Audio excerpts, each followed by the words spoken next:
ஈஸ்வர் கார்த்திக் இயக்கத்தில் சத்யதேவ் நடிக்கும் ஜீப்ரா வெற்றி நடை போடுகிறது. Game on solution, south India's number 1 tough construction company. Mad Rabbit, India's finest audio wearable brand, starting at 999. 4 எளிய மனிதர்களை பற்றின ஒரு கதையாக இருக்கும். ஸோ அவங்க கையில் வந்து இந்த துப்பாக்கி கிடச்சா என்ன மாதிரியான விளைவுகளை ஏற்படுத்துன்றது தான் கதையாக இருக்கும். ஸோ நம்ம ட்ரையலில் முடிவு பண்ணும்போது என்ன சொன்னேன், கடைசியாக எல்லாரும் வெடிக்கிற மாதிரி ஒரு பண்ணணும்னு நினச்சேன். அப்போவே பிளான் பண்ணது அது. ஸோ அது நல்லா, அது கரெக்டாக வந்துச்சுன்னு நினைக்கிறேன், ஒர்க் அவுட் ஆச்சுன்னு நினைக்கிறேன். ஸோ ஒரு ஃபஸ்ட்டு படம் என்னோட வந்து டெபியூட்டண்ட்டாக ஒரு லீட் ரோல் கிடைக்க போகுது. இந்த மாதிரி ஒரு கதை காலத்தில் இந்த மாதிரி ஒரு டைரக்டரோட, இந்த மாதிரி ஒரு கோ ஆர்டிஸ்டோட கிடைச்சது வந்து I feel very lucky and blessed. ரொம்ப இயல்பாக லைஃப் ஒட்டி வாழ்வியல் சார்ந்த கதை. எல்லா கேரக்டர்ஸுமே வந்து நீங்கள் எங்கேயோ பார்த்த, கேட்ட, கேள்விப்பட்ட, படித்த அப்படிப்பட்ட கேரக்டர்ஸாக தான் இருப்பாங்க. நான் ஒரு படித்த பொண்ணு. நான் ஒரு ரொம்பவே புதுசாக கல்யாணமாகி ரொம்பவே ஆர்த்தடாக்ஸ் ஆனால் ரொம்ப ரிச்சான ஃபேமிலியில் போய் வாழ போகிறேன். அங்கே போனதுக்கப்புறம் சின்ன சின்ன விஷயங்களும் வரும் எனக்கு. அதெல்லாம் நான் கண்டக்கமாக வச்சதுக்கப்புறம் பெரிய ஒரு விஷயம் வரும். அந்த விஷயத்தை நான் எப்படி வெளியே வருது, ஏன் அப்படி என்ன அந்த விஷயங்கிறது தான் என் கதை. அனிதான்ற கேரக்டர், அந்த பொண்ணோட தாட் ப்ராசஸ், அந்த பொண்ணோட ஐடியாலஜி எல்லாமே வந்து பவித்ராவோட ஐடியாலஜி எப்படி இருக்குமோ அது கூட கொஞ்சம் ஒத்து போச்சு. இப்போ எனக்கு வந்து பார்த்திங்கன்னா, நான் லாஜிக்காக தான் பார்க்கணும்னு நினைப்பேன். ஒவ்வொருத்தருக்கும் ஒவ்வொரு இயக்குனருக்கும் ஒரு இது இருக்கும், ஸ்டைல் இருக்கும். எனக்கு வந்து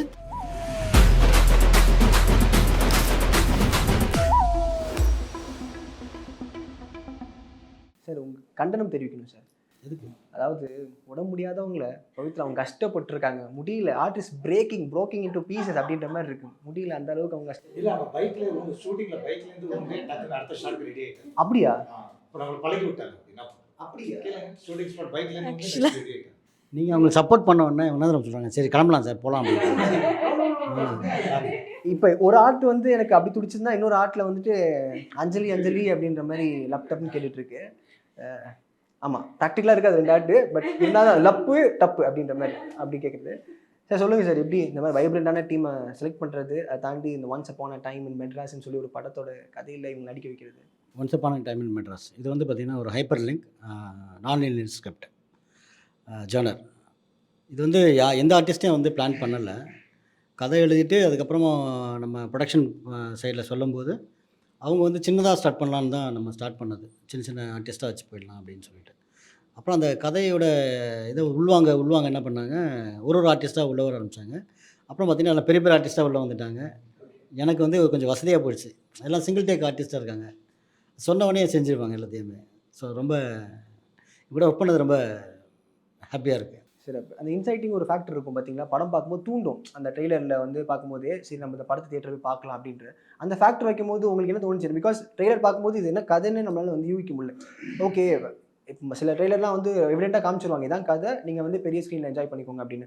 ஸோ அது இல்லாமல் கொஞ்சம் நீங்கள் மாற்றி கொடுக்கும்போது ஆடியன்ஸே கொஞ்சம் குழப்பறீங்களே. ஸோ அந்த ஃபேக்டர் எப்படி? இந்த வால் இஸ் இன் யோர் ஹேண்ட் அப்படின்ற மாதிரி நீங்கள் வச்சுருக்கீங்க. இல்லை, அப்படி இல்லை. நம்ம வந்து இது ஒரு 4 கதையாக இருக்கும். 4 எளிய மனிதர்களை பற்றின ஒரு கதையாக இருக்கும். ஸோ அவங்க கையில் வந்து இந்த துப்பாக்கி கிடச்சா என்ன மாதிரியான விளைவுகளை ஏற்படுத்துன்றது தான் கதையாக இருக்கும். ஸோ அப்படி முடிவு பண்ணும்போது பார்த்திங்கன்னா 4 கையிலும் துப்பாக்கி வரப்போகுது. ஸோ நம்ம ட்ரையலில் முடிவு பண்ணும்போது என்ன சொன்னேன், கடைசியாக எல்லாரும் வெடிக்கிற மாதிரி ஒரு பண்ணணும்னு நினச்சேன். அப்போவே பிளான் பண்ணது அது. ஸோ அது நல்லா, அது கரெக்டாக வந்துச்சுன்னு நினைக்கிறேன், ஒர்க் அவுட் ஆச்சுன்னு நினைக்கிறேன். சொல்லுங்கள், லைக் அடுத்தடுத்து நிறைய படங்கள் போயிட்டுருக்கு. ஒய்ஃப்னு ஒரு படம் கமிட் ஆகிருக்கீங்க, தானாக்காரனில் பார்த்தோம், நிறைய படங்களில் டூயிங் யோர் பெஸ்ட். ஸோ இந்த படம் கமிட் ஆனதுக்கப்புறம் நீங்கள் என்ன நினச்சிங்க, நம்மளுக்கு கொடுக்கப்பட்ட ரோலை நம்ம என்ன மாதிரிலாம் பண்ணலாம், நம்ம ஏதாவது புதுசாக ஏதாவது இன்டியூஸ் பண்ணலாமா அப்படின்ற மாதிரி ஏதாச்சு? ஸோ என்னோட 4 கதை இருக்குது இந்த படத்தில். அதில் ஒரு கதை என்னோடது. நான் ஒரு படித்த பொண்ணு. நான் ஒரு ரொம்பவே புதுசாக கல்யாணமாகி ரொம்பவே ஆர்த்தடாக்ஸ் ஆனால் ரொம்ப ரிச்சான ஃபேமிலியில் போய் வாழ போகிறேன். அங்கே போனதுக்கப்புறம் சின்ன சின்ன விஷயங்களும் வரும் எனக்கு. அதெல்லாம் நான் கண்டக்கமாக வச்சதுக்கப்புறம் பெரிய ஒரு விஷயம் வரும். அந்த விஷயத்தை நான் எப்படி வெளியே வருது, ஏன் அப்படி என்ன அந்த விஷயங்கிறது தான் என் கதை. So and most important thing, நான் இங்கே துப்பாக்கி நான் யூஸ் பண்ணியிருக்கேன் இந்த ஸ்டோரியில், விச் இஸ் லைக் டிஃப்ரெண்ட். நான் இது வரைக்கும் பண்ண ரோல்ஸ்லேருந்து கொஞ்சம் டிஃப்ரெண்ட்டாக இருந்தது இந்த role. So it was an exciting journey. Shaan brother debutant. ஸோ எல்லார் கையிலையும் துப்பாக்கி வந்திருக்கு. ஆஃப்டர் சிவகார்த்திக் ஆனதுக்கப்புறம் எல்லார் கையிலையும் துப்பாக்கி வந்து ஒரு ரவுண்ட் வந்துகிட்டே இருக்குது. இப்போ துப்பாக்கி உங்கள் கையில் வந்திருக்கு, சொல்லுங்கள். இது சொல்கிறீங்களா? Okay, right. என்னோட கேரக்டர் பார்த்திங்கன்னா இந்த படத்தில் என்னோடய பேர் பவித்ரா மேம். ஸோ இது தவிர்த்து தலைவாசல் சார் இருக்கார். ஸோ நம்ம 3 லீடு பார்த்திங்கன்னா நான், தலைவாசல் சார் அண்ட் பவித்ரா லக்ஷ்மி. பவித்ரா லட்சுமி இருக்காங்க. இல்லை என் போர்ஷனில், ஓ, உங்க portion. என் Okay, போர்ஷனில் okay. இருக்க Done, important done. With whom அந்த ஐ ஹேவ் portionsல டைரக்ட் உங்க 3 பேர். ஆமாம், 3 பேர் இருக்காங்க. ஸோ தலைவாசல் சாரோட நடித்தது வந்து ஒரு கிரேட் எக்ஸ்பீரியன்ஸ். உங்களுக்கு தெரியும், அவர் 30+ இயர்ஸ் இண்டஸ்ட்ரியில் இருக்கார். ஸோ நான் ஒரு 3-4 டேஸ் எக்ஸ்க்ளூசிவாக 1-on-1 சீனில் இருந்தோம். ஸோ லைக் 3 டேஸ் வெறும் எனக்கும் அவருக்கு தான் சீன். ஸோ நிறைய கற்றுக்கிட்டேன் அவர்கிட்ட இருந்து. சின்ன சின்ன நியூவான்சஸ்லாம் வந்து அவர் கற்றுக் கொடுப்பாரு. இப்படி பண்ணுங்கள், அப்படி பண்ணுங்கள், ஆக்டிங் வந்து ரொம்ப ஒரு சேலஞ்சிங்கான விஷயம், இட்ஸ் நாட் ஈஸி அப்படி இப்படின்னு சொல்லிட்டு நிறைய ஒரு அப்பா ஸ்தானத்துலேருந்தே அவர் வந்து நிறைய விஷயம் சொன்னார், கைட் பண்ணார். எனக்கு சொன்னார், ஷூட்டிங் முடிச்சு போகும்போது சொன்னார், ஆல் த பெஸ்ட் ஷான், நீங்கள் நல்லா பண்ணியிருக்கீங்க, நீ பண்ணுற அடுத்த எல்லா படங்களும் நான் தான் உங்கள் அப்பா வரணும்னு வேண்டிக்கிறேன் அப்படின்னு சொன்னார். Sir thank you so much sir அப்படின்னு சொன்னேன். ஸோ அது ஒரு ரொம்ப புதுசான ஒரு எக்ஸ்பீரியன்ஸாக இருந்துச்சு. இட் வாஸ் கிரேட் லேர்னிங் தான். எல்லாம் சினிமா சொல்கிறதே லேர்னிங். நான் வந்து ஒரு 10 இயர்ஸாக இண்டஸ்ட்ரியில் ஸ்ட்ரகிள் பண்ணிவிட்டு சின்ன சின்ன கேரக்டர்ஸ் அப்படிலாம் பண்ணிகிட்ருக்கேன். ஸோ ஒரு ஃபஸ்ட்டு படம் என்னோட வந்து டெபியூட்டண்ட்டாக ஒரு லீட் ரோல் கிடைக்க போகுது. இந்த மாதிரி ஒரு கதை காலத்தில் இந்த மாதிரி ஒரு டைரக்டரோட, இந்த மாதிரி ஒரு கோ ஆர்டிஸ்டோட கிடைச்சது வந்து I feel very lucky and blessed. முதல் ஃபிலிம்னும் போது வேறு யூ மீன் அவங்க சேலஞ்சிங்காக இல்லை உங்களுக்கு ரொம்ப அப்படிலாம் தெரியல உங்களுக்கு? சேலஞ்சிங்கில் பிரதர், நான் டே 1லேருந்து டேரக்டரோட ட்ராவல் பண்ணிட்டு இருக்கேன். நான் கிரியேட்டிவ் ஹெட்டாக ஒர்க் பண்ணியிருக்கேன் இந்த ஃபுல் ப்ராஜெக்ட்டில். ஸோ எனக்கு இந்த அவரோட கதை, அவர் என்னோட விஷனில் இருக்கார், அதெல்லாம் வந்து எனக்கு கொஞ்சம் டிஸ்கஸ் பண்ணிட்டே இருப்போம் இல்லையா. அண்ட் அப்புறம் ஃபஸ்ட்டு வந்து நம்ம அபிராமி மேமோட தான் கதை ஷூட் பண்ணி, பவித்ரா அது வந்து லாஸ்ட்டாக ஷூட் பண்ணோம், 4th கதை. ஸோ நான் 3 கதையிலையும் ஆல்மோஸ்ட் எல்லா ஷூட்டிங் டேஸ்லையும் இருப்பேன். ஓகே, அப்போ அந்த பல்ஸ் தெரியும் அவர் என்ன எனக்கு தெரியும் அவரோட பர்ல்ஸ், அவரோட என்ன மீட்டரில் எதிர்பார்க்குறாரு இந்த கதைக்கு அப்படின்னு சொல்லி அவர் க்ளீனாக சொல்லிட்டார். என் கேரக்டர் பற்றியும் சொல்லிட்டாரு. ஒரு 2 ட்ரான்சிஷன் காமிச்சிருப்போம், காலேஜ் லைஃப் அண்ட் ஒரு 5 இயர்ஸ்க்கு அப்புறம் ஒரு மெச்சோர்டு இது. ஸோ இந்த 2க்கும் ட்ரான்சிஷனும் ரொம்ப அழகாக அவர் எனக்கு சொல்லி கொடுத்தாரு. எப்படி ரியாக்ஷன்ஸ்லாம் எப்படி பண்ணணும், எவ்வளோ தான் சிரிக்கணும், எவ்வளோ தான் பேசணும் அப்படின்னு சொல்லிட்டு. ஸோ இட் வாஸ் வெரி சட்டிலான ஒரு ஆக்டர், ஒரு ஆர்டிஸ்ட் தான். அவரோட மீட்டரில் அவர் வந்து ரொம்ப எக்ஸாஜரேஷன்லாம். இந்த ஸ்டோரியை வந்து is very close to real life characters தான் எல்லாருமே இருப்பாங்க. நீங்கள் படம் பார்க்க போது every one will connect in this movie because this is not அந்த சினிமா மாதிரி ஊன்னு கத்திட்டு அந்த மாதிரி பண்ணுற ஒரு கதை இல்லை. இது வந்து கண்டென்ட் ஒரு ஸ்ட்ராங்காக கொடுத்துருக்காரு. அண்ட் வந்து அவரோட கேரக்டர்ஸ் எல்லாமே வந்து ரொம்ப க்ளோஸ் டு ரியாலிட்டியாக இருப்பாங்க.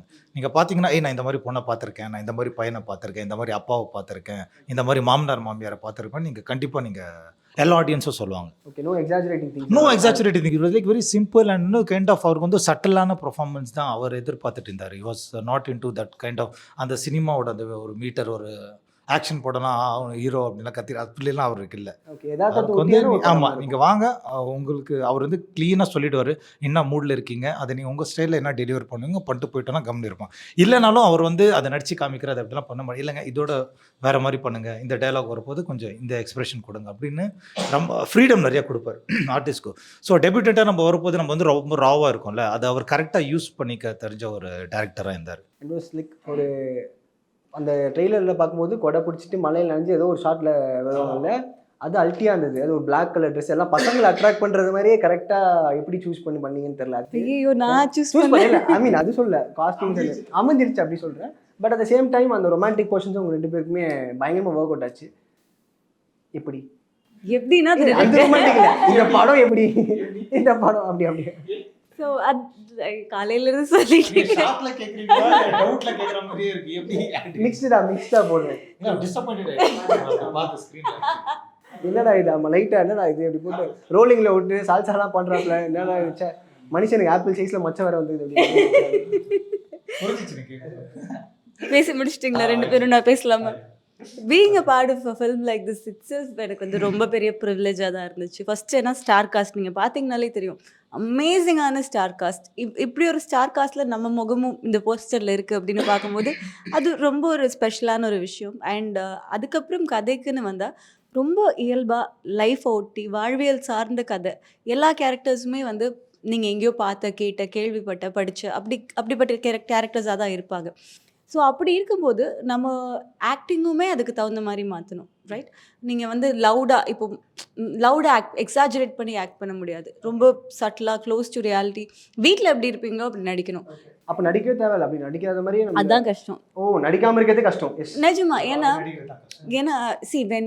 ஒரு எக்ஸாம்பிளுக்கு நீங்கள் உங்கள் வீட்டில் இருந்து உங்கள் ரிலேட்டிவ் வீட்டுக்கு போகிறீங்கன்னு வைங்களேன், உங்கள் வீட்டில் இருக்கிற மாதிரி உங்கள் ரிலேட்டிவ் வீட்டில் இருக்க முடியாது. It is not possible. So அது மாதிரி நான் வந்து ஐ திங்க் ஒரு 13 இயர்ஸாக கேமரா முன்னாடி நிறைய ஆட் ஃபிலிம்ஸ் எல்லாம் பண்ணி, ஆட் ஃபிலிம்ஸ்னாலே வந்து லவுடாக ஆக்ட் பண்ணி அப்படியெல்லாம் பழகினதுக்கப்புறம் ஒரு ரொம்ப சட்டிலாக நடிக்கணும் அப்படிங்கிறது that is little bit of a challenge. எனக்கு இதுக்கு பட் தேங்க்ஃபுல்லி மலையாளம் ஃபிலிம்ஸ் எல்லாம் மோஸ்ட்லி அப்படியே பண்ணிட்டதுனால அது யூஸ்டாக இருந்துச்சு. பட் ஸ்டில் இது வந்து with so much star cast and everything எனக்கு அந்த சேலஞ்ச் ரொம்ப பிடிச்சிருந்துச்சு. And also the character that I am playing அனிதான்ற கேரக்டர், அந்த பொண்ணோட தாட் ப்ராசஸ், அந்த பொண்ணோட ஐடியாலஜி எல்லாமே வந்து பவித்ராவோட ஐடியாலஜி எப்படி இருக்குமோ அது கூட கொஞ்சம் ஒத்து போச்சு. லைக் ஐ ஆம் அ பர்சன் லைக் தட். எனக்கு கதை சொன்ன உடனேவே நான் பிரசாத் சார்ட்ட அதான் சொன்னேன், எனக்கு எக்ஸாக்டாக இதே மாதிரி நடந்திருக்கு வீட்டில். எக்ஸாக்டாக நான் வந்து அனிதா வந்து அவங்க அப்பா கிட்ட பேசுகிற டயலாக் வந்து நான் I told it my house, I told to my என் வீட்டில் நான் பேசியிருக்கேன். ஸோ அந்த மாதிரி பார்க்கும்போதும் எனக்கு இது ரொம்ப ரிலேட் ஆச்சு. ஆஸ் அ பர்சனாகவும் ரிலேட் ஆச்சு and as an actor also it felt like a huge privilege. And நீங்கள் சொன்ன மாதிரி தான் இந்த மொத்த கதையில் வந்து எங்களோட போர்ஷன் மட்டும்தான் கொஞ்சம் ப்ரீஸியாக இருக்கும். மிச்சம் எல்லாமே வந்து ரொம்ப இறுக்கமாக ரொம்ப அப்படி கிரிட்டிக்கலாக போயிட்டுருக்கிற ஒரு போர்ஷனில் எங்களோடதுல மட்டும்தான் கொஞ்சம் அந்த ரொமான்ஸ், கொஞ்சம் அந்த லவ் போர்ஷன் அதெல்லாம் இருக்கும். அண்ட் ஆல்சோ ஐ திங்க் இந்த என்டையர் காஸ்ட் நான் மட்டும்தான் கொஞ்சம் இந்த கண்ணுக்கு மை, பொட்டு, லிப்ஸ்டிக் அதெல்லாமே கூட போட்ட ஒரு ஆள். மிச்சம் யாருமே அது கூட I don't think they've done that. So yeah. And இன்னொன்று நீங்கள் இந்த ப்ரெஸ் மீட்டில் கூட நீங்கள் ஒன்று சொல்லியிருப்பீங்க, ஐ திங்க் இது கேட்டிருக்காங்கன்னு தெரியல, இது ஈக்குவலி ரெஸ்பெக்ட் பண்ண மாட்றாங்க அப்படின்னால. ஸோ இந்த செட்டில் வந்து அந்த ரெஸ்பெக்ட் எல்லாருக்குமே இருந்துச்சு. Yeah correct. அது யாராக இருந்தாலும் சரி, அது நியூவாக இருந்தாலும் சரி, கொஞ்சம் எக்ஸ்பீரியன்ஸ் இருந்தாலும் எல்லாருக்குமே ஈக்குவலாக ட்ரீட் பண்ணாங்க அப்படி. அது நடந்துட்டு இருக்கா ஸ்டில்? ஏன்னா நீங்கள் சொல்லும் போது ஏன்னா எல்லாமே முடிஞ்சிச்சு, எல்லாம் மாறிடுச்சு, எல்லாம் ஈக்குவல் அப்படின்ற ஒரு காலகட்டத்தில் இல்லைங்க, எல்லாமே ஈக்குவல் தான். நான் திருப்பியும் சொல்கிறேன், ஈக்குவாலிட்டி. நிறைய பேர் என்கிட்ட இந்த கொஸ்டின் இன்றைக்கும் கேட்டாங்க. Even before this, after that அது ப்ரெஸ் மீட் வந்ததுக்கப்புறமும் கேட்டாங்க, உங்களுக்கு அப்படி உங்களை யாராவது அப்படி ட்ரீட் பண்ணியிருக்காங்களா? ஸோ என்னென்னா, எனக்கு தேங்க்ஃபுல்லி, தேங்க் காட், ஃபார்ச்சுனேட்லி இது வரைக்கும் நான் பண்ண 4-5 படங்களில் யாருமே என்னை டிஸ்ரெஸ்பெக்ட் பண்ணது கிடையாது, யாருமே என் இடத்த பறிச்சுக்கிட்டது கிடையாது, யாருமே என்னை மட்டும் தட்டி பேசுனது கிடையாது. I have always had my space, I have always given respect. In fact என்னோட முன்னாடி நிறையா படங்களில் வந்து நான் இம்ப்ரூவைஸ் பண்ணப்போ கூட இப்போ ஒரு டைலாக் சொல்லிடுவாங்க. நாயசேகர் பண்ணும்போது தான் கிஷோர்கிட்ட வந்து, Kishore can I do it like this அப்படின்னா, பண்ணுங்க பவித்ரா, தாராளமாக பண்ணுங்கள், அவ்வளோதான் சொல்லியிருக்காங்களே தவிர எங்கேயுமே என்னை வந்து டிஸ்ரெஸ்பெக்ட் பண்ணதே கிடையாது. பட் ஆனஸ்ட்டாக நம்ம உட்காந்து கேரவனில் உட்காந்துட்ருப்போம், மைக்கில் அவங்க பேசுகிறது நமக்கு கேட்கும். அவங்க சொல்லும் போதே வந்து ஹீரோ சார் ரெடி ஆகிட்டாரா, சரி அந்த பொண்ணை வர சொல்லுங்கள். நம்ம இருக்கும்போது யாரும் அப்படி பட் இப்படி கேட்கும்போது நமக்கும் அப்போ ஹீரோ சார்னு சொல்கிறீங்க, ஹீரோயின்னு சொல்லல. ஸோ பட் என்ன ஒரு விஷயம்னா, நம்ம சொசைட்டி, நம்ம சினிமா இண்டஸ்ட்ரி இப்போ இல்லை, இப்போ டெஃபினட்டாக நிறையா சேஞ்சஸ் இருக்குது. கொஞ்சம் வருஷங்களுக்கு முன்னாடி எல்லாமே வந்து ஹீரோயின் அப்படிங்கிற ஒரு நேம் இருக்கு இல்லையா, அந்த டேகுக்கு வந்து அவங்க ஒரு ஸ்டீரியோ டைப்பிக்கல் இமேஜ் செட் பண்ணி வச்சுட்டாங்க. இந்த ஹைட்டில், இந்த வெயிட்டில், இந்த ஸ்ட்ரக்சரில், இந்த கலரில் இருந்தால் இவங்க ஹீரோயின் அப்படின்னு ஃபிக்ஸ் பண்ணி வச்சுட்டு, நம்மளே கூட என்ன பண்ணுறோங்க, லீவ் அபவுட் அதர்ஸ், நம்மளே கூட எங்கேயோ போகிட்டுருக்கோம், ஒரு ரொம்ப அழகான ஒரு பொண்ணை பார்த்தா ஹீரோயின் மாதிரி இருக்காங்கல்ல அப்படின்னு சொல்ல ஆரம்பிச்சிட்டோம். நம்ம வந்து ஒரு கதையின் நாயகி தான் கதாநாயகிங்கிறது மறந்து இப்படியெல்லாம் இருந்தால் தான் கதாநாயகி அப்படிங்கிற மாதிரி ஃபிக்ஸ் ஆனதுனால ஐ திங்க் அது இல்லாமல் இருக்கிறவங்களுக்கு அந்த டேக் கொடுக்கறது இல்லையோ இல்லை அப்படின்லாம் நான் நினச்சிட்டு இருந்தேன். But when I started speaking to star heroines, artist கூட கிடையாது, I'm talking about star heroines, அவங்களுக்குமே அது நடந்துட்டு தான் இருக்குது. யூனோ யாருமே வந்து தப்பாக இவங்களை டிஸ்ரெஸ்பெக்ட் பண்ணணும்னு அப்படி கூப்பிடுறதில்ல, அது அவங்களுக்கு இயல்பாக வந்துடுது. ஒரு 40 படத்துக்கு இப்படி கூப்பிட்டு பழகினவங்க 40வது படத்துலையோ அதுதான் வரும், அது ஒன்றும் அவங்க தப்பாக கூப்பிடுன்னு சொல்லல, கரெக்ட். பட் எனக்கு அப்படி எனக்குமே அது ஓகேன்னு பழகிடுச்சு. அப்படி பழகிட்டு இங்கே வந்து உட்காரும்போது ஐம் சிட்டிங் இந்த கேரவன், ஃபர்ஸ்ட் டே ஷூட் பெரிய காலேஜில் நடக்குது. இட்ஸ் லைக் ஹீரோ ரெடி ஆகிட்டாரா, ஹீரோயின் வர சொல்லுங்கள் அப்படின்னு போய் நான் டக்குன்னு திரும்பி பார்த்தேன், நைஸ், இது நல்லா இருக்கே. அப்போ I felt this man actually practises what he preach. நிறைய பேர் சொல்லுவாங்க, ஊருக்கு உபதேசம் பண்ணுவாங்க, தனக்குன்னு வந்தால் வந்து இது பண்ண மாட்டாங்க. But this man actually practises what he preaches. அவர் கதை எழுதுகிற மாதிரி தான், அவர் யோசிக்கிற மாதிரி தான், மற்றவங்களுக்கு அட்வைஸ் கொடுக்குற மாதிரி தான் நடந்துக்கவும் செய்கிறாரு அப்படிங்கிறது வந்து it felt nice. And being a part of such a very respected crew நல்லா இருந்தது. மலையாளம் அறியும் சுகமானா அவ்வளோதான் தெரியுங்க. டக்குனோட பிரைட் ஆகிட்டாங்களா, ஐயோ என்ன அடுத்து என்ன பேசுறது அப்படின்னு தெரியல. என்ன எல்லாமே இது ஒரு ப்ராப்ளம் கூட இல்லை, செட் பண்ணிட்டாங்க போல. எல்லா ஆட்டோவில் லாரியில் எழுதுவாங்க, மல்லு கேர்ள் என்ன தமிழ் பாய் மேக்ஸ் அ பெஸ்ட் பேரன்வாங்க. சொல்லுங்க தமிழ் மல்லு கேர்ள் சரி, அவங்க விஷயம் இல்லை. ஃபர்ஸ்ட் இதை போட்டு அப்புறம் அது போகலாம், இல்லை அது போட்டு இது வரலாம் அப்படின்னு நான் அப்படி கேள்விப்படல. எனக்கு என்னங்க நீங்க சொல்றீங்க, நிறைய பேர் போடுவாங்க, எனக்கு இஷ்டமா நானும் பிரேமிக்கிறேன் அப்படின்னு போட்டு விட்டு முடிச்சுருவாங்க. என்னங்க டைலாக், ஐ மே கரெக்ட்? நான் இது வரைக்கும் மீட் பண்ணல அந்த மாதிரி தமிழ் பாய். எனக்கு ஒய்ஃப்லாம் ஒரு ஆர்ஜே விஜய்னு அவர் கூட எல்லாம் நடிச்சிருக்கீங்க. அவரு கல்யாணம் அது கல்யாணம் சொல்லுங்க. அது மாதிரி ஒரு தமிழ் பையன் கேரக்டரிஸ்டிக்ஸ் அப்படி சொல்றேன். நிறைய பையன் இப்போ இவரு தமிழ் பையன் கல்யாணம். ஓ மை காட், என்ன சார் இது. பட் பொண்ணுங்கள் சொல்ற தமிழ் பையன் இஸ் மோஸ்ட்லி த தமிழ் பையன்ஸ் written by Maniratnam sir and GVM அந்த மாதிரி தமிழ் பையன். ஓகே, என்னங்க நீங்க யூ டோன்ட் லைக் டைரக்டர் சொல்றீங்க. ரிட்டன் அவர் எப்படி not just men character, even women character. இப்போ தமிழ் பாய்ஸும் ப்ரெஃபர் பண்ண அவர் இவர் எழுதுனா விமன் கேரக்டர்ஸ் மாதிரி பொண்ணு தான் ப்ரெஃபர் பண்ணுவாங்க. Of course just a preference, nothing else. But அந்த மாதிரி பொண்ணுங்களும் மாப்பிள்ளைங்களும் எப்பவும் கிடைக்கிறது ரொம்ப கஷ்டம். அதாவது இவங்க வந்து மணிரத்னம் சார் எழுதுற மாதிரியும் அப்புறம் வந்துட்டு வேற GVM சார் எழுதுற மாதிரி ஒரு பையன் வேணும்னா 100ல் 1 தான் கிடைக்குமே. இல்ல அப்படி இல்லை, கிடைக்கும் அப்படிலாம் இல்லை. He's asking, அப்படி உங்களுக்கு ஆப்போசிட்ல யாராவது தெரியறாங்களா, கண்ணுக்கு படுறாங்களா? பாத்தீங்களா, பாருங்க ஹெல்ப் பண்றான் பாரு. முன்னாடி போட்ட பிட்டெல்லாம் இப்பதான் ஒர்க் அவுட் ஆகுது எனக்கு. தெரியல. பின்னாடி ஸ்டாண்டி தெரியுதா? அதுக்காக இல்லை, அப்படிலாம் ஒருத்தர் தெரியணும்னா அவ்வளோ டைம் ஸ்பெண்ட் பண்ணணும், அவரை புரிஞ்சுக்கணும், அவ்வளோ அப்பதான் தெரிய முடியும். சும்மா பார்த்தா இல்ல இப்பயே நான் வெயிட் பண்ணலன்றேன். ஓ ஆமா, கொஞ்ச நேரம் நாங்கள் பேசிட்டு அப்படின்ற மாதிரி. அண்ட் ஐ மீன் இவர் அப்ரோச் பண்ணும்போது நிறைய சொல்லியிருப்பாரு. இந்த டீம் கூடலாம் சேரும் போது உங்களுக்கு ஒரு வைப்ரண்ட்டாக ஒரு விஷயம் நடந்திருக்கும்ல. ஓகேப்பா நம்ம செட் மாதிரி. இப்போ எல்லாருமே பேசுகிறாங்க. இப்போ சில பேர்லாம் வந்துட்டு பக்கத்தே இருப்பாங்க ப்ரொமோஷன்ஸில், சம்டைம்ஸ் பேசிக்க மாட்டாங்க, நிறைய விஷயங்கள் இருக்கும். அப்படி ஏதாவது இருக்குமா நீங்கள் பார்த்த வரைக்கும், இல்லை அதெல்லாம் ஜாலியாக? ஸோ நான் ஃபர்ஸ்ட்டு இந்த மூவி ஜாயின் பண்ணும்போது அபிராமி மேம் மட்டும்தான் கமிட் ஆனார். ஸோ எனக்கு அப்போ கூட தெரில தட் எவ்ரிபடிஸ் தேர். நான் ஷூட் ஆல்மோஸ்ட் ஃபினிஷ் பண்ணும்போது தான் எல்லோரும் ஆல்மோஸ்ட் ஃபைனல் ஆனாங்க. And during the entire duration நம்ம யாரும் மீட் பண்ணல. நாங்கள் எல்லாருக்கும் டிஃப்ரெண்ட் ஷூட்டாக இருந்தோம். ப்ரொமோஷன்ஸ்க்கு மட்டும் நாங்கள் ஃபுல் டீமாக மீட் பண்ணுறோம். இதுக்கு முன்னாடி நம்ம யாருமே ஸ்க்ரீன் ஷேர் பண்ணல இது வரைக்கும். ஸோ இப்போ தான் ஃபஸ்ட்டு பார்க்குறீங்க, அப்படியே ஒரு வைப்ரண்ட்டாக இது பண்ணுறீங்க. நம்ம எல்லாரோட நேச்சரும் அப்படியே தான் இருக்குது. ஏன்னா ஆட்டிடியூட் ரொம்ப இல்லாமல் லைக் சில் எதுக்கு like let's just do our work. அந்த மாதிரி ஆட்டிடியூட் ஃபேஸ் பார்த்துருக்கீங்களா? லைக் ஆட்டிடியூட் காட்டுற நடிகர்கள். ஆஃப் கோர்ஸ் தப்பு இல்லை, ஏன்னா லைக் பிகாஸ் அவர் அந்த லெவல் வரைக்கும் ரீச் ஆகிறதுக்கு நிறைய கஷ்டப்பட்டுட்டு தான் they reach that stage. So you can complain. அது மட்டும் இல்லாமல் 100 பிரச்சனை இருக்குது ஒரு ஆளுக்கு லைஃப்பில். You know you can't judge somebody by a small thing they say. Maybe they had a bad day, you know. So அவ்வளோதான், அவ்வளோ இட்ஸ் நாட் தட். அண்டர்ஸ்டாண்ட் டிக்கு. ஓகே, தமிழும் நல்லா டிக்கு புரிஞ்சிருச்சு எல்லாமே. அப்புறம் வேற என்ன, what you expect from a guy? 10 நிமிஷம் மீட்டிங் முடிஞ்சிடும். Saturday evening. எப்படி சார் கற்பூர மாதிரி இருக்க ஆர்டிஸ்ட்லாம் கூட வச்சிருக்கீங்க? டக்குன்னு பேசிட்டு இருக்கும்போது வாட் யூ எக்ஸ்பெக்ட் அப்படின்னும் போது நம்ம படத்தை பற்றி போயிருக்கலாம், ஆனால் அவங்க பார்த்தீங்கன்னா ஒரு காயன்றாங்க. எப்படி இல்லை அவங்க சொன்னாங்களே சிங்கிள் டேக் ஆர்டிஸ்ட்லாம் வச்சுருந்தாங்க, ஃபுல்லாக சிங்கிள் டேக். நீங்கள் ஐ மீன் அந்த ப்ரெஸ் மீட்லேயே ஒன்று சொல்லியிருப்பீங்க, அது மாதிரி வந்து நிறைய பேர்ட்டுக்காக சொன்னேன் தே சேட் நோ அப்படின்ற மாதிரி. படம் பார்த்ததுக்கப்புறம் அவங்க ஃபீல் பண்ணுவாங்கன்ற மாதிரி தான் மெசேஜ். ஃபீல் பண்ணலாம் சொல்ல, அது ஏன் அதை வந்து வேண்டாம் அப்படின்றது ஏன் சார்? அது எப்படி அது இல்லை இப்போ அதான் படம் பார்த்தப்பறம் தானே சொல்ல முடியும். படம் பார்த்ததுக்கப்புறம் தான். சூப்பர். அதுதான் ஒரு இது இன்சைட் விஷயங்கள் ஆச்சு. December 13 படம் ரிலீஸ் ஆகுது. ஸோ 13 ரெஜிஸ்டர் பண்ணுறதுக்கு 12ஆம் தேதி நம்மளுக்கு தெரியும் யார் பர்த்டேன்னு. ஆமாம், தலைவர் பர்த்டே. ஸோ எல்லாருக்கும் சூப்பர் ஸ்டார் டைலாக் தெரியும். ஏதாவது ஒரு டைலாக் சொல்லிட்டீங்கன்னா ரெஜிஸ்டர் பண்ணலாம். 13ஆம் தேதி படம் வருது அப்படின்றதுக்கு வாழ்த்து மட்டும் சார் பண்ண வாழ்த்து சொல்லலாம். டைலாக் சும்மா ஏதாவது ஒரு டைலாக் சொல்லுங்களேன். எல்லாருமே வாழ்த்து மட்டும் சொல்கிறேன் சாருக்கு. வாழ்த்துக்களா? சரி, ஓகே, கண்டிப்பாக சொல்கிறேன். ஏன்னா நாங்களும் அவர் இருக்க இண்டஸ்ட்ரியில் நாங்கள் வந்திருக்கோம். ஆமாம், ஒரு சின்ன பகுதி இப்போ தான் வந்திருக்கோம். ஸோ எங்கள் சார்பாக ஒரு வாழ்த்து சொல்கிறேன். ஒன்ஸ் அப்பான டைம் இன் மெட்ராஸோட சார்பாக சார் பிறந்த வாழ்த்துக்கள் சார்.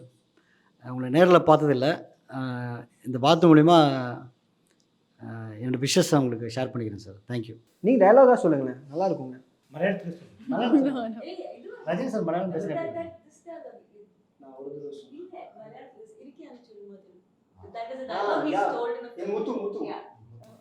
இறுக்கி அடிச்சு ஒரு உம்மா தரும். இறுக்கி அணைச்சு ஒரு உம்மா தரும். Yeah, Rajini's famous dialogue. Is it Malayalam? No, is it Malayalam? Yeah, it is Malayalam. something about Umma? Yeah, Umma, it's about kiss only. Wishing our superstar Rajnikant sir a very, very happy birthday from me and the entire team of Once Upon a Time in Madras. Manslayo. Wow மனசிலாயோ பரவாயில்லையே புஷ்டாங்கப்பா வேற level. தலைவா நீங்கள் தான் dialogue சொல்லுங்க தலைவா please. அவர் மாதிரிலாம் சொல்லுவார். அவர் மாதிரி இல்லை, அவரோட டைலாக் ஒன்று நீங்கள் ஒன்று சொல்லுங்கள். நான் ஒரு வாட்டி சொன்னேன் 100 வாட்டி சொன்ன மாதிரி. தலைவர் சின்ன வயசுலேருந்து நான் வந்து சினிமாவில் பார்த்த ஒரு கடவுள் மாதிரி. அவருக்கு ஒரு பர்த்டே வருது. Wish you very happy birthday தலைவர். அண்ட் இன்னும் நிறைய வருஷம் நீங்கள் வந்து ஹெல்த்தியாக வாழணும், நம்மளை இன்னும் என்டர்டெயின் பண்ணிகிட்டே இருக்கணும். நீங்கள் இருக்கிற இண்டஸ்ட்ரியில் நம்ம once upon a time in Madras சொல்லிட்டு ஒரு படத்தோடு நம்ம வரோம். வி ஃபீல் தட் நம்மளுக்கு ஒரு சின்ன இடம் இந்த சினிமாவில் இருக்கணும். Thank you and wish you happy birthday. நீங்களும் ஏதாவது ஒன்று ஏதாவது அசோக் இந்த நாள் டேரக்டர் ஏதாவது ஒன்று பொறி வச்சா எற விழணும். குறி குறியா? குறி பொறி என்ன ஆயுத பூஜை இதெல்லாம் ஆயுத பூஜை பொறி வைக்கிறது குறி. எல்லாம் கூட்டி வழங்கிடும். ஓகே முதல்ல போகலாம். இது நல்லா இருக்குங்க, இதுக்கு ப்ரோமோல கண்டிப்பா வரும். മനസ്സിലായോ? ഓക്കെ போல நல்லா இருக்குங்க, சூப்பரா இருக்கும். ആ കുട്ടീനെ എന്താ എന്തെങ്കിലും പറയാൻ പറയും. குறி வச்சா எற விழணும். குறி வச்சா எற விழணும். எற விழணும். எற குறி வச்சா எற விழணும். அவங்க சொல்லிட்டாங்க எனக்கு பதிலா. குறி வச்சா எற விழணும். நீங்க சொல்லுங்க. இப்போ என்ன சொன்னாலும் பவித்ரா சொன்ன மாதிரி வராதுல்ல, அதனால நீங்க சும்மா ஒரு 4 வார்த்தை குறி வச்சா எற விழணும். குறி வச்சா எற விழணும். ஸோ இந்த உலகத்தில் ஒரே சூரியன், ஒரே சந்திரன், ஒரே ஒரு சூப்பர் ஸ்டார் தான். அப்படிப்பட்ட சூப்பர் ஸ்டாருக்கு ஹாப்பி பர்த்டே தலைவா. அதாவது உங்களுக்கு வயசே ஆகக்கூடாது, நீங்கள் இப்படியே இன்னும் நிறைய படங்கள் நடித்து எங்களை என்டர்டெயின் பண்ணிகிட்டே இருக்கணும் அப்படின்னு எங்கள் once upon a time in Madras team சார்பாக உங்களுக்கு வாழ்த்துறதுக்கு வயசு இல்லை, இருந்தாலும் வேண்டி விரும்பி கேட்டுக்கிறோம். இன்னும் நல்லா இருங்க. நம்ம ஏன் இதை சொன்னோம்னு நம்மளுக்கு ரெஜிஸ்டர் பண்ணோம்ல, எதுக்கு சொன்னோம்? நம்ம இதை 13ஆம் தேதி படம் வருது இல்லை, அதுக்கு தான். அதை ரெஜிஸ்டர் பண்ணலையே, அதை மட்டும் யாராவது ஒருத்தவங்க. Okay. So coming December 13th once upon a time in Madras தியேட்டர்ஸில் வருது. டெஃபினட்டாக படத்தை எல்லாரும் போய் தியேட்டரில் பாருங்கள். நீங்கள் தியேட்டரில் போய் ஸ்பெண்ட் பண்ணுற காசுக்கும் டைமுக்கும் வர்த்தியாக இருக்கும். நிறைய இன்ட்ரெஸ்டிங்கான விஷயங்கள், ரொம்ப சுவாரஸ்யமான ட்விஸ்ட் அண்ட் டர்ன்ஸ் நிறைய படத்தில் இருக்குது. கண்டிப்பாக உங்கள் எல்லாத்துக்கும் பிடிக்கும். ஃப்ரெண்ட்ஸ் அண்ட் ஃபேமிலியோட டெஃபினட்டாக தியேட்டர்ஸில் மட்டும் போய் படம் பாருங்கள். தேங்க்யூ. ஸோ இப்போ படம் வருது, லாஸ்ட்டாக வச்சுருக்கேன். லைக் லாஜிக்கு பார்க்காம மேஜிக்கு மட்டும் படம் பாருங்க அப்படின்னு சொல்லிட்டு இப்போ ரீசெண்டாக ரிலீஸ் ஆன ஒரு படத்தை பார்த்தா நிறையா சொன்னாங்க. ஆனால் தமிழில் ரிலீஸ் ஆன படத்துலேயே வந்துட்டு லாஜிக் எதிர்பார்க்குறாங்க. ஸோ இப்படி ஒரு வேற ஒரு மைண்ட் செட்டில் பீப்புள் வந்து உள்ள படம் பார்க்குறாங்க ஆடியன்ஸ்லாம். ஸோ இது எப்படி நினைக்கிறீங்க? அதில் இப்போ ஒவ்வொருத்தருக்கும் ஒரு ஸ்டைல் இருக்கும். இப்போ எனக்கு வந்து பார்த்திங்கன்னா நான் லாஜிக்காக தான் பார்க்கணுன்னு நினைப்பேன், லாஜிக்காக தான் கேட்கணும்னு நினைப்பேன். எல்லாமே அந்த மாதிரியான வளர்ந்தது, நான் பார்த்தது பழகினது எல்லாமே அப்படி தான் இருக்கும். ஸோ என் படமும் அப்படி தான் இருக்கணும் அப்படின்னு நான் முடிவு பண்ணிட்டேன். ஸோ இந்த படம் இல்லை, அடுத்தடுத்து எடுக்கப்பட படங்கள் கூட ஒரு லாஜிக் இல்லாமல் இருக்காது. அது என்னோட இது. ஒவ்வொருத்தருக்கும் ஒவ்வொரு இயக்குனருக்கும் ஒரு இது இருக்கும், ஸ்டைல் இருக்கும். எனக்கு வந்து லாஜிக்கோட தான் ஒரு படம் பண்ணணுன்றத ஒரு குறிக்கோளாகவே வச்சுருக்கேன்னு வச்சு. ஓகே. அண்ட் டிஓபி கண்ணன் அவர்கள் வந்துட்டு கண்ணன் சார். ஸோ அவர் நீங்கள் சொல்கிற மாதிரி ஒரு விஷுவலைஸ் பண்ணியிருப்பீங்க ஒரு விஷயத்த, அவர் விஷுவல் லாங்குவேஜில் கொண்டு வராரு பார்த்தீங்களா, பார்க்குறதுக்கு ஒரு ட்ரீட்டாக கொடுக்குறாரு. ஸோ அதை நீங்கள் கன்வே பண்ணிங்களே, அந்த bond between you and DOP. So அந்த மொமெண்ட் சொல்லுங்கள். ஏன்னா நம்ம நிறைய பேர் ஒன்று சொல்லுவாங்க, ஒரு டேரக்டருக்குமே டிஓபிக்கும் ஒரு கருத்து வேறுபாடாச்சுன்னா அது அந்த சீனில் தெரியும், அது மேக்கிங்லேயே காமிச்சிருவாங்க அவங்களுக்குள்ள கருத்து வேறுபாடு இருக்குது அப்படின்னு நம்ம நிறைய இடத்துல சொல்லியிருக்காங்க நிறைய பெரிய. அது மாதிரி ஏதாவது நடந்திருக்கா? நடந்திருக்காது பட் ஏதாச்சும் இருக்குது. ஏன்னா இப்போ ஓகே. ஆமாம், டிஏபி பார்த்தீங்கன்னா 2 பேர் இருக்காங்க. அதில் ஒரு காளிதாசன் சொல்லிட்டு ஒருத்தர் இருக்கார். அவர் வந்து பார்த்திங்கன்னா இரும்பு படத்தோட கேமராமேன். அவர் வந்து ஒரு 2 எபிசோட் பண்ணார். அதுக்கப்புறம் வந்து கண்ணன் பண்ணார். கண்ணன் பார்த்திங்கன்னா இப்போ 7Gன்னு ஒரு படம் சமீபத்தில் ரிலீஸ் ஆன ஒரு படத்தில் அவர் ஒர்க் பண்ணியிருந்தார். ஸோ அவர் 2 எபிசோட் பண்ணியிருந்தார். இப்போ 2 பேர் கூடயுமே பயங்கரமான கருத்து வேறுபாடு வராமல் இருக்காது. ஏன்னா எனக்கு வந்து டைமில் முடிக்கணுன்றது வந்து எப்போவுமே நான் பார்ப்பேன். நான் இவங்க கொடுத்த டைமுக்குள்ளே நான் முடித்தேன். ஸோ அதுக்கு வந்து பார்த்திங்கன்னா நான் அவங்களோட சண்டை போட்டு தான் ஆகணும். தினமும் நடக்கும், தினமும் சண்டை நடக்கும். ஆனால் ஒரு இந்த படத்தை அவுட்டாக பார்க்கும்போது பார்த்திங்கன்னா இப்போ அதெல்லாம் மறைஞ்சு போச்சு. ஸோ நல்லா வந்திருக்குன்றதுனால அதெல்லாம் மறைஞ்சு போச்சு. இப்போ எதுக்காக நம்ம கேட்டோம்னா கண்டென்ட்காக தான் கேட்டிருக்கோம் அப்படின்றது அவருக்கும் புரிஞ்சுக்கிட்டார் அப்படின்னு பின்னாடி புரிஞ்சுக்கிட்டார். ஒரு நல்ல ஒரு படம் கொடுக்கறதுக்கு என்னன்னா பிரச்சனை இல்லை, அதனால நம்ம அப்படி பார்த்துருக்கோம். இப்போ நல்லா ஃப்ரெண்ட்ஸாக இருக்காங்க. இப்போ நான் அடுத்தடுத்த படங்கள் அவங்க மூலிமா நான் ட்ரை பண்ணுறேன். ஸோ இப்போ நிறைய இந்த மாதிரி ஒரு கதையை பண்ணும்போது நம்ம நிறைய ப்ரொடியூசர்ஸ் கிட்ட போய் நம்ம இந்த கதையை சொல்லியிருப்போம் இல்லையா? ஸோ அந்த மாதிரி நீங்கள் எத்தனை ப்ரொடியூசர் அப்ரோச் பண்ணியிருப்பீங்க இந்த படம் வெளிவரதுக்கு? ஏன்னா it is not easy task ஒரு படம் வெளிவரதுக்கு. ஏன்னா ஒரு படம் ரெடி பண்ணிட்டு நிறைய பேர் வந்து அந்த படத்தோட ரிலீஸ் டேட்காக காத்துட்டு இருக்காங்க. படத்தோட பேரை நம்ம போய் எப்படி சைன் பண்ணும்போது இந்த படத்தோடைய பேரே ஆல்ரெடி எல்லாம் ரெடி பண்ணியாச்சு, நாங்கள் வந்து லாக் பண்ணி வச்சுருக்கோம் அப்படின்னு நிறைய கதைகள் கேள்விப்பட்டிருக்கோம். ஸோ இப்படிப்பட்ட சூழலில் ஒரு படத்தை ரிலீஸ் பண்ணுறதுக்கே நம்ம ஆஃப் ஆஃப் த லைஃபே முடிஞ்சிருது. அப்படி இருக்கும்போது நீங்கள் எப்படி இந்த இதெல்லாம் கிராஸ் பண்ணி 6 வருஷமாக ட்ரை பண்ணுறேன். இப்போ 6 வருஷம் ட்ரை பண்ணும்போது இந்த கதைக்காக ட்ரை பண்ணேன், வெவ்வேறு கதைகளுக்காக நான் ட்ரை பண்ணேன். 2 ஸ்கிரிப்டை பவுண்ட் பண்ணி வச்சுருக்கேன். அதுவும் சில உண்மை சம்பவங்களை சார்ந்ததாக இருக்கும். ஸோ அப்படி ட்ரை பண்ணும்போது பார்த்திங்கன்னா எங்கேயும் வாய்ப்பு கிடைக்கல. எல்லாம் நான் ஒரு சில இடங்களில் ஆஃபீஸ் போட்டு ஒரு 6 மாதம் 1 வருஷம் போட்டுலாம் கூட நான் வந்து வெளில வந்திருக்கேன். இப்போ லாக்டவுனில் ஒன்று முடிவு பண்ணேன். ஸோ இந்த பட்ஜெட் தான் ப்ராப்ளம் போல இருக்குது இப்போ இருக்க புதுசாக வர இயக்குனருக்கு அப்படின்னு புரிஞ்சுது. அப்போ என்ன சின்னதாக எதாவது ட்ரை பண்ணலாம், முதல்ல நம்ம இயக்குனர் ஆகணும் அப்படின்றத முடிவு பண்ணேன். அப்போ தான் once upon a time in மெட்ராஸோட அந்த 2013 நடந்த ஒரு உண்மை சம்பவம் வந்து ஞாபகம் வந்துச்சு. அது ஏற்கனவே ட்ரை பண்ணால் அதை விட்டுட்டோம். இப்போ லாக்டவுனில் என்ன பண்ணால் இந்த கதையை டெவலப் பண்ணலான்னு சொல்லிட்டு அந்த கதையை அப்போ டெவலப் பண்ணேன். ஆமாம், அதுதான் இப்போ அந்த இது நடந்தது. How happy are you? Like படம் 13ஆம் தேதி ரிலீஸ் ஆக போது ക്വിക്ക് നോട്ടിൽ എല്ലാവരും முடிച്ചില്ല ഫൈനൽ. കുറേ സന്തോഷമുണ്ട് എനിക്ക്. ഞങ്ങൾ കുറച്ച് കഷ്ടപ്പെട്ടുണ്ടാക്കിയ സിനിമയാണിത്. ഫൈനൽ റിലീസാകാൻ പോവാണ്. സോ എല്ലാവരും വന്ന് കാണുക. Thank you. சூப்பர். ஒரு பேன் இண்டியா நோக்கி நம்ம இல்லை அவங்களை கஷ்டப்படுத்தல, நானே சொல்லிட்டுமா 13ஆம் தேதி வந்து நம்ம ரிலீஸ் நம்ம படம் ஒன்ஸ் அப்பான் ஐ மீன் மெட்ராஸ். நான் பார்க்கலங்க. அவங்களே அவங்க கொஞ்சம் அவன் பாருங்க.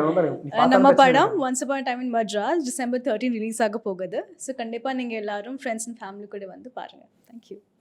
Okay, December 13th once upon time in Madras cinema தியேட்டருக்கு வரப்போகுது. ஸோ இது வந்து ஒரு 1.5-2 வருஷம் ஓட ஹார்ட் ஒர்க்கான ஒரு ரிசல்ட். ஸோ அது நம்ம வந்து ஆடியன்ஸ்க்கு ஃபைனலாக எடுத்துகிட்டு வந்துட்டு அவங்கெல்லாம் பார்த்து இதை ரசிக்க போகிறாங்கன்னு நினைக்கும் போது ரொம்ப சந்தோஷமாக இருக்குது.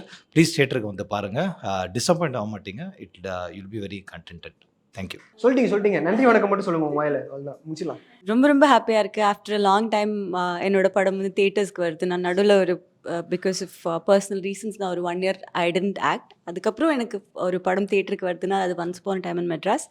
அண்ட் ரொம்ப எக்ஸைட்டடாக இருக்குது. திருப்பியும் தியேட்டரில் வந்து பேக் டு ஹோம் அண்ட் திருப்பியும் தியேட்டரில் வந்து மக்களாக உட்காந்து நம்மளோட படம் பார்க்க முடியுது. அப்படிங்கும்போது லுக்கிங் ஃபார்வர்ட். டெஃபினட்டாக உங்கள் எல்லாத்துக்கும் படம் பிடிக்கும்னு நம்புகிறேன். பிடிச்சிருந்தா பப்ளிக்காக எல்லாத்துக்கும் கத்தி உங்கள் சோஷியல் மீடியாவில் சொல்லுங்கள். பிடிக்கலையா அதே இன்பாக்ஸில் வந்து சொல்லி திட்டுங்க. Thank you so much. Once upon a time in Madras படம் December 13 ரிலீஸ் ஆகுது. ஐ ஹோப் எல்லாருமே இதே மாதிரி சொல்லியிருக்காம இது கொஞ்சம் வித்தியாசமாக இருந்திருக்கும் நான் நம்புகிறேன். Thank you so much. Thank you. Eswar Karthik இயக்கத்தில் சத்யதேவ் நடிக்கும் ஜீப்ரா வெற்றி நடை போடுகிறது. Game on solution, south India's number 1 tough construction company.